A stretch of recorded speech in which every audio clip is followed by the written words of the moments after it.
ஏதாவது income tax பிரச்சனை வந்துற போகுது. நானே கடன் வாங்கி தான் படம் எடுத்திருக்கேன் அப்படின்னு. இந்த மாரி ஒரு கதைய என்னால பண்ண முடியும்னு என் மேல நம்பிக்கை வச்சு, இத குடுத்த இயக்குனர் சண்முகம் சாருக்கு என்னுடைய நன்றிய தெரிவிச்சுக்கிறேன். திடீர்னு ஒரு ஆக்ஷன் இது உங்களுக்கு ஓகேயா? செட் ஆகுமா? அ அப்படின்ற மாரிலாம் ஒரு சில பேர் கேட்டிருந்தாங்க. ரஜினி சார் படமா இருக்கட்டும், விஜய் சார் படமா இருக்கட்டும், அஜித் சார் படமா இருக்கட்டும், எஃப்டிஎஃப்எஸ் விசில் அடிச்சு ரூ. 10 டிக்கெட் வாங்கி பார்த்த பல கோடி ரசிகர்கள்ல நானும் ஒருத்தன். எடுத்தோம், கவுத்தோம் அப்படின்னு ஆக்ஷன் படம் பண்ணணும், 4 பேர அடிக்கணும், கமர்ஷியலா ஒரு 2 சாங் இருக்கணும், ஹீரோயின ரொமான்ஸ் பண்ணணும் அப்படின்ற இன்டென்ஷன்ல பண்ண படம் இல்ல. எஸ்டிஆர் அண்ணன் கால் பண்ணாரு. ஹீரோயிசமா ஒண்ணு பண்றேன்னும்போது, அதுல ஒரு மீட்டர் ரொம்ப முக்கியம். அந்த மீட்டர நீ அளவா கரெக்ட்டா பண்ணியிருக்க அப்படின்னு சொன்னாரு. லப்பர் பந்தா இருக்கட்டும், பார்க்கிங்கா இருக்கட்டும், இல்ல ஒரு லவ் படம் பண்ணா கூட அதுல ஆடியன்ஸ் கனெக்ட் பண்ணிக்கிறதுக்கான விஷயம் இருக்கா? இல்ல எமோஷன் இருக்கா? அப்படின்னு பார்ப்பேன். ஸோ இந்த படத்துல வந்து நம்ம காலடி எடுத்து வைக்கிறதுலேருந்து வீட்லேருந்து பெட்ரோல், டீசல்ன்ற விஷயத்த நம்ம தவிர்க்கவே முடியாது. எடுக்கிற முயற்சிகள் சில நேரம் தோத்துருக்கலாம். சில நேரம் பெருசா ஜெயிச்சிருக்கலாம். ஆனா, அந்த முயற்சி எடுத்தவன் வந்து எப்பவுமே அடுத்தடுத்த கட்டத்துக்கு போவான்றது எந்த மாற்று கருத்தும் கிடையாது.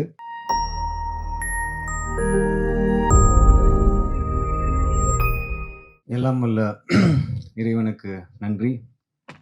எங்கள் அழைப்பை ஏற்று இங்க வந்திருக்கக்கூடிய உங்க எல்லாருக்கும் நன்றி. மேடையில இருக்கிற என்னுடைய டீம் எல்லாருக்கும் நன்றி. எங்க டைரக்டர் படபடன்னு பேசினார் இல்லையா? கொஞ்சம் அன்ஃபில்டர்டா பேசிட்டாரு. எங்க புரொடியூசர் சொல்றாரு, "ஏதாவது இன்கம் டாக்ஸ் பிரச்சனை வந்துற போகுது. நானே கடன் வாங்கி தான் படம் எடுத்திருக்கேன்" அப்படின்னு. ஸோ ஆம், ரொம்ப கஷ்டப்பட்டு பல அப்டக்கிள்ஸ், பல டிலேஸை தாண்டி அடிச்சு புடிச்சு ஒரு மாதிரி கடைசியில இங்க வந்திருக்கோம். ரொம்ப சந்தோஷமா இருக்கு. ஆம், முதல்ல இந்த மாதிரி ஒரு கதைய என்னால பண்ண முடியும்னு என் மேல நம்பிக்கை வச்சு இத குடுத்த இயக்குனர் சண்முகம் சாருக்கு என்னுடைய நன்றிய தெரிவிச்சுக்கிறேன். ஆம், இந்த பையன் அதாவது என்னதான் சொல்றேன். ஒரு பாய் நெக்ஸ்ட் டோர், ஒரு ஒரு லவ்வர் பாய், ஒரு ஆங்ரி யங் மேன் இந்த மாரி படங்கள்லாம் பண்ணிட்டு இருந்தீங்க. ஸோ திடீர்னு ஒரு ஆக்ஷன் இது உங்களுக்கு ஓகேயா? செட் ஆகுமா? அ அப்படின்ற மாரிலாம் ஒரு சில பேர் கேட்டிருந்தாங்க. ஆ பட் எனக்கு பர்சனலா வந்து ஆக்ஷன் படங்கள் ரொம்ப பிடிக்கும். ஏன்னா, நான் ஆக்ஷன் படங்கள், கமர்ஷியல் படங்கள் பார்த்து வளர்ந்த ஒரு பையன். ரஜினி சார் படமா இருக்கட்டும், விஜய் சார் படமா இருக்கட்டும், அஜித் சார் படமா இருக்கட்டும், எஃப்டிஎஃப்எஸ் விசில் அடிச்சு ரூ. 10 டிக்கெட் வாங்கி பார்த்த பல கோடி ரசிகர்கள்ல நானும் ஒருத்தன். ஸோ பட் அதுக்கான கரெக்ட்டான டைமும், கரெக்ட்டான ஸ்கிரிப்டும் வந்தா மட்டும் தான் அது தொடணும் அப்படின்றது வந்து ஒரு ஒரு மைண்ட் செட்டா இருந்தது. ஸோ டீசல் கதைய கேட்கும்போது, எனக்கு இந்த மாதிரி ஒரு உலகம், இத இத நம்ம கடந்து இத நம்ம பார்த்து இத நம்ம வந்து கேள்விப்பட்டிருப்போம், கடந்து போயிருப்போம். பட் இது எங்க ஆரம்பிக்குது? இது உள்ள என்ன நடக்குது? இந்த வேர்ல்டுக்குள்ள நடக்கிற இந்த மாஃபியா நடக்கிற விஷயங்கள் என்ன அப்படின்னு நமக்கு தெரியாது. ஸோ க்ரூட் ஆயில் அப்படின்றது கருப்பு தங்கம் அப்படின்னு சொல்றாங்க. ஆ தங்கத்த விட ரொம்ப முக்கியமான உலகம் இயங்குறதுக்கு ஒரு முக்கியமான விஷயமா பார்க்கக்கூடிய ஒரு ஒரு பொருளா இருக்கு. கருப்பு தங்கம்னு சொல்ற அந்த க்ரூட் ஆயில். ஸோ அதுலேருந்து கிட்டத்தட்ட 160 165க்கும் மேல பை ப்ராடக்ட்ஸ் வருது. ஸோ பெட்ரோல், டீசல்லேருந்து ஆரம்பிச்சு தாரு, அது மாரி அ எல்பிஜி, நம்ம மண்ணெண்ணெய் இந்த மாரி நெறைய வந்துட்டே இருக்கு.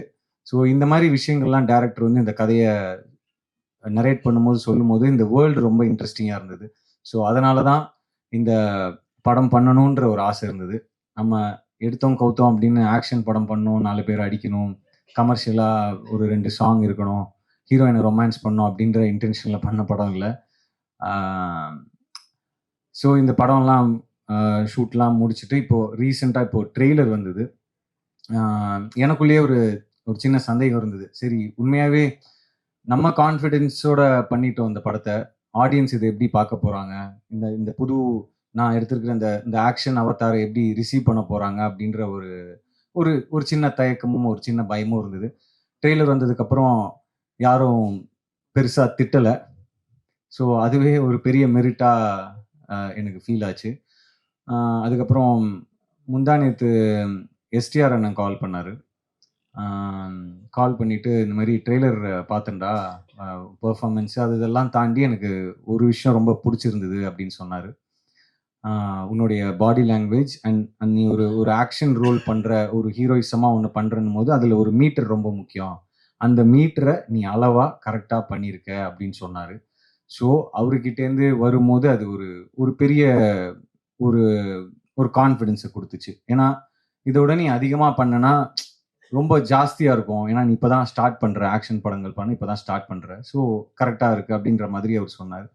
ஸோ, ஒரு சின்ன கான்ஃபிடன்ஸ குடுத்தது. ஸோ, இது எல்லாத்தையும் தாண்டி ஆடியன்ஸ் ஆடியன்ஸ்க்கு இந்த படத்துல வந்து நான் முன்னாடியே சொன்ன மாரி, எல்லாரும் சொன்ன மாரி, இந்த பார்க்காத ஒரு உலகம்.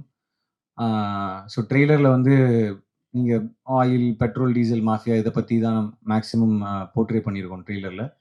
அண்ட் இதுல இன்னொரு விஷயமும் செகண்ட் ஹால்ஃப்ல டிஸ்கஸ் பண்ணியிருக்கோம். ஸோ இது எல்லாமே ஆடியன்ஸ்க்கு கனெக்ட் ஆகும் அப்படின்னு நான் நம்புறேன். நான் எந்த ஸ்கிரிப்ட் பண்ணாலும் அதுல ஆடியன்ஸ்க்கு என்ன கனெக்ட் இருக்கு அப்படின்னு நான் எப்பவுமே யோசிப்பேன்.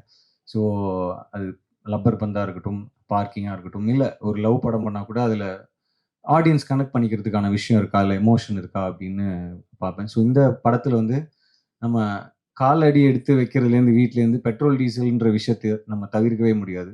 ஸோ அதுலேருந்து ஆரம்பிச்சு செகண்ட் ஹாஃப்ல இந்த படம் ஆ ஒரு இஷ்யூ பத்தி டிஸ்கஸ் பண்ணுது. ஸோ அதுவுமே அண்ட் ஈவன் த கிளைமாக்ஸ் நிச்சயமா ஆடியன்ஸுக்கு கனெக்ட் ஆகும். இது மக்களுக்கான படமா இருக்கும் அப்படின்றதுல எந்த சந்தேகமும் இல்ல. நாங்க படம் பார்த்துட்டேன். ஸோ அந்த நம்பிக்கையில தான் நான் பேசிட்டு இருக்கேன். ஆ அதுக்கப்புறம் என்னுடைய டீம் ஆ புரொடியூசர் தேவா சார் எனக்கு ஒரு ஒரு 12, 13 இயர்ஸா அவருடைய அ நட்பு. ஸோ அந்த நட்பு தான் இந்த படம் பண்றதுக்கான முக்கியமான காரணம். அவரு என் மேல வச்ச அன்பு. ஆம் அதாவது நான் என்ன பத்தி அதிகமா யோசிக்கிறத விட, அவரு என்ன பத்தி அதிகமா யோசிக்கிறாரு. அதுதான் உண்மை. ஸோ அ அவருக்கு என்ன சொல்றது? உண்மையாவே ரொம்ப கஷ்டப்பட்டு என்னுடைய மார்க்கெட் சைஸ் எல்லாம் தாண்டி எங்கேயோ ஒரு பட்ஜெட் போய் லேண்ட் ஆயிருக்கு. அது கூட டைரக்டர் சொல்லும்போது யோசிச்சேன். எந்த டைரக்டரும் இப்படி ஒத்துக்கவே மாட்டாங்கல்ல. அதிகமா செலவாயிடுச்சு, எங்கேயோ இழுத்துட்டு போயிடுச்சுன்னு. ஸோ அத கூட ஃபில்டர் போடாம சொல்ட்டாரு டைரக்டர். ஸோ ஆனா அதான் உண்மை. ஸோ அத தாண்டி பண்ணியிருக்கோம். இது ஒரு பெரிய ரிஸ்க் எடுத்திருக்கோம்னு தான் சொல்லணும். ஸோ அப்படி ஒரு விஷயத்த எனக்காக இந்த படத்து மேல வச்சிருக்கிற இந்த ஸ்கிரிப்ட் மேல, டைரக்டர் மேல, எங்க டீம் மேல ஒரு நம்பிக்கை வச்சு பண்ணியிருக்காரு. ஆம், இந்த மாரி புரொடியூசர்ஸ் ஜெயிக்கணும். கண்டிப்பா சார் நீங்க ஜெயிப்பீங்க அப்படின்னு நான் நம்புறேன். நீங்க சினிமா எவ்வளோ நேசிக்கிறீங்கன்னு எனக்கு கண்டிப்பா தெரியும். நான் கிட்ட இருந்து பார்த்துருக்கேன். ஆம், மனுஷனுக்கு சாப்பாடு, தூக்கம், காத்து, தண்ணி இதெல்லாம் முக்கியன்னுவாங்க. அது எல்லாத்துலயுமே அவருக்கு சினிமா கலந்திருக்கு அப்படின்னு தான் நான் நினைக்கிறேன். ஏன்னா, எப்பவுமே நம்ம பண்ற படமா இருக்கட்டும், இந்த படமா இருக்கட்டும், இதுக்கு முன்னாடி நாங்க பண்ற படங்களா இருக்கட்டும், இத பத்தி நாங்க பேசிட்டே இருப்போம், பேசிட்டே இருப்பாரு. ஸோ, அந்த சினிமா நிச்சயமா உங்கள கைவிடாதுன்னு நான் நம்புறேன் தேவா சார்.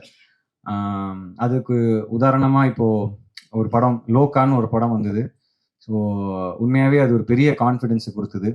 ஒரு ஃபீமேல் ஓரியன்டட் சப்ஜெக்ட், அவ்வளோ பெரிய பட்ஜெட்.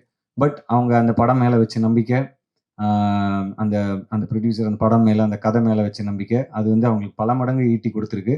தயவு செஞ்சு நான் இந்த படத்தையும், அந்த படத்தையும் கம்பேர் பண்றேன்றது மட்டும் தம்ப்நெயிலா போட்றாதீங்க. நான் சொன்னது ஒரு எமோஷன். நான் சொன்னது அந்த ஸ்கேல். நான் சொன்னது அந்த ஒரு mind set as a producer தான் சொல்ல வரேன்.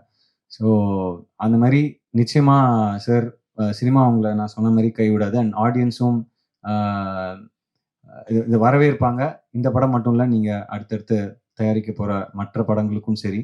ஸோ அண்ட் கூட நடிச்ச அத்தனை பேருக்கும் என்னுடைய மனமார்ந்த நன்றிகள தெரிவிச்சுக்கிறேன். ஏன்னா, இது ஒருத்தருடைய உழைப்பு கிடையாது. ஒரு 10 பேரோட உழைப்பு கிடையாது. கண்ணுக்கு தெரியாத நூத்துக்கணக்கான மக்கள் இந்த படத்துக்காக உழைச்சிருக்காங்க. ரொம்ப முக்கியமா அ மீனவர்கள்.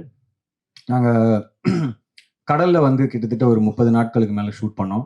ஸோ எந்த ஒரு அசம்பாவிதமும் இல்லாம, எங்க எல்லாரையும் சேஃபா உள்ள கூட்டு வந்து ஒவ்வொரு நாளும், ஒவ்வொரு நிமிஷமும், ஒவ்வொரு செகண்டும் எங்கள சேஃபா பார்த்துக்கிட்ட அத்தன மீனவர்களுக்கும் இந்த நேரத்துல நான் நன்றிய தெரிவிச்சுக்கிறேன். ஏன்னா, அவ்வளோ ஈஸி கிடையாது. உள்ள போய் ஷூட் பண்ணிட்டு வரது. அண்ட் அதுவும் அவங்களுடைய ஹெல்ப் இல்லாம நம்ம ஃபர்ஸ்ட் ஆஃப் ஆல் உள்ளயே முடியாது. அவங்களுக்கு தான் தெரியும். அந்த காத்து வாட்டத்துக்கு எப்படி முடியும்? எந்த இடத்துல நிக்கணும்? எந்த இடத்துல ஆங்கர் போடணும். ஸோ இந்த மாதிரி விஷயங்கள் எல்லாமே எங்களுக்கு சேஃபாக பண்ணி கொடுத்தாங்க.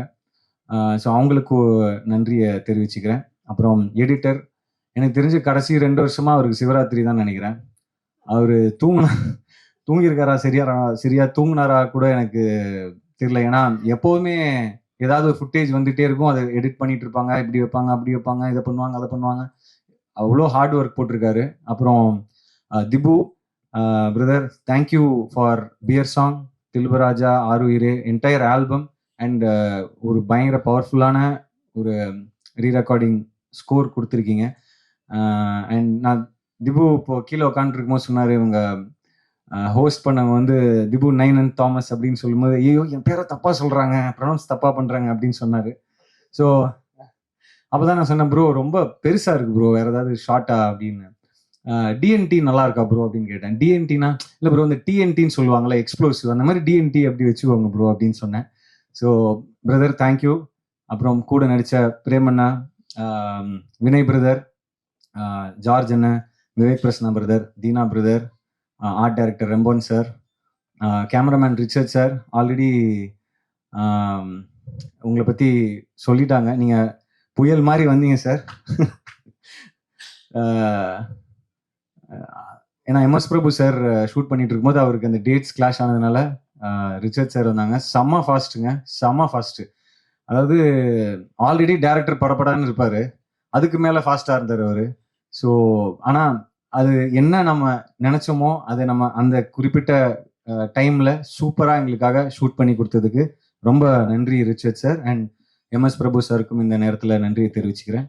அப்புறம் படத்தில் ரிஷி பிரதர், அப்புறம் எஸ்பி சினிமாஸ், இவ்வளோ பெரிய, என்னடா அவங்க இவ்வளோ பெரிய பட்ஜெட்னு சொல்கிறாங்களேன்னு, ஏதோ நாங்கள் ஏதோ ரொம்ப அப்படின்லாம் இல்லை, நம்ம ஸ்கேலுக்கு அது பெரிய பட்ஜெட், ஸோ அதனால தான் பெரிய பட்ஜெட்னு சொல்கிறோம். ஸோ இந்த மாதிரி ஒரு படத்தை ஹேண்டில் பண்ணும்போது முக்கியமாக க்ரௌடு சீக்வன்சஸ்லாம் இருக்கும்போது நிறைய tanker loris, fishermen, launch, boat, கடல் அப்படின்னும் போது அதை கோஆர்டினேட் பண்ணி அதை செட் பண்ணி அதை அசம்பிள் பண்ணுறது ஒரு ஈஸியான ஒர்க் இல்லை. ஸோ எஸ்பி சினிமாஸ் அந்த அந்த ப்ரொடக்ஷனை பார்த்துக்கிட்டாங்க.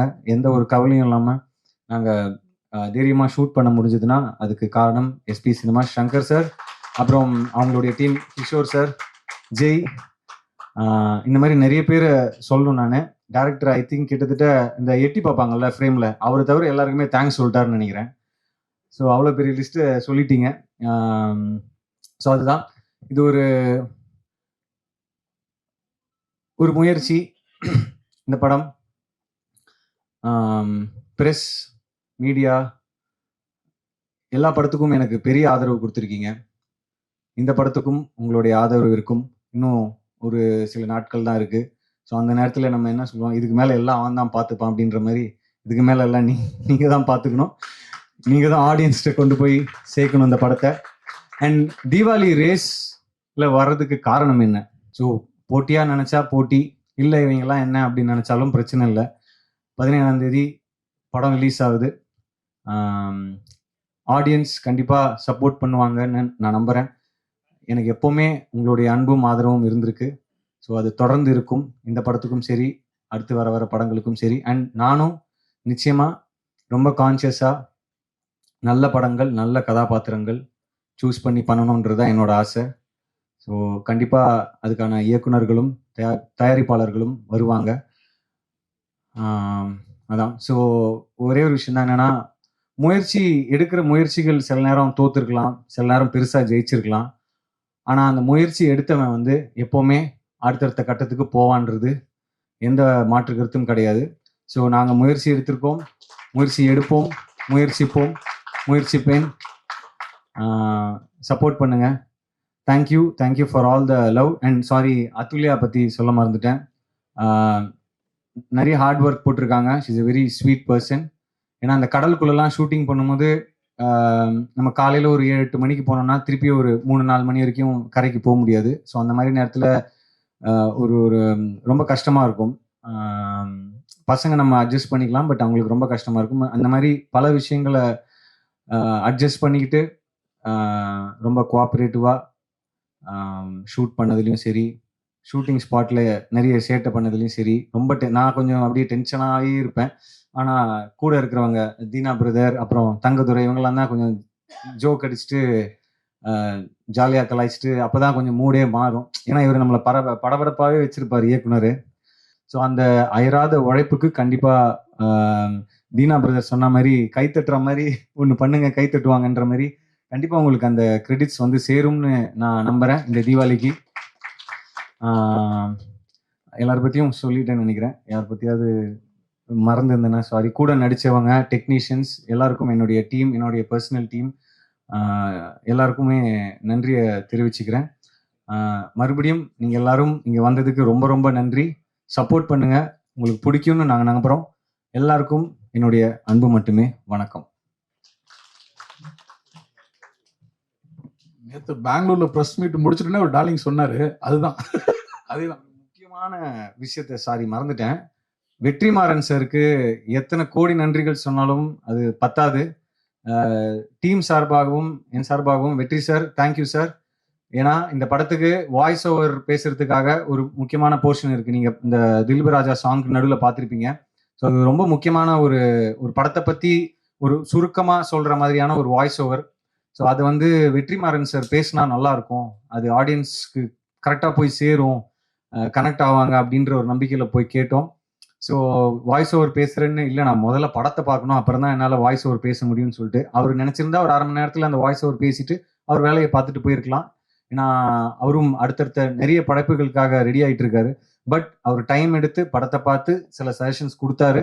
அதை வந்து வலைத்தளங்கள்ல வந்து சில பேர் வந்து வெற்றிமாறன் சார் வந்து பார்த்தாராம், அவரோட அசிஸ்டன்ட் தான் இவர் அப்படின்னு. இவருக்கும் வெற்றிமாறன் சாருக்கு எந்த சம்மந்தமும் கிடையாது.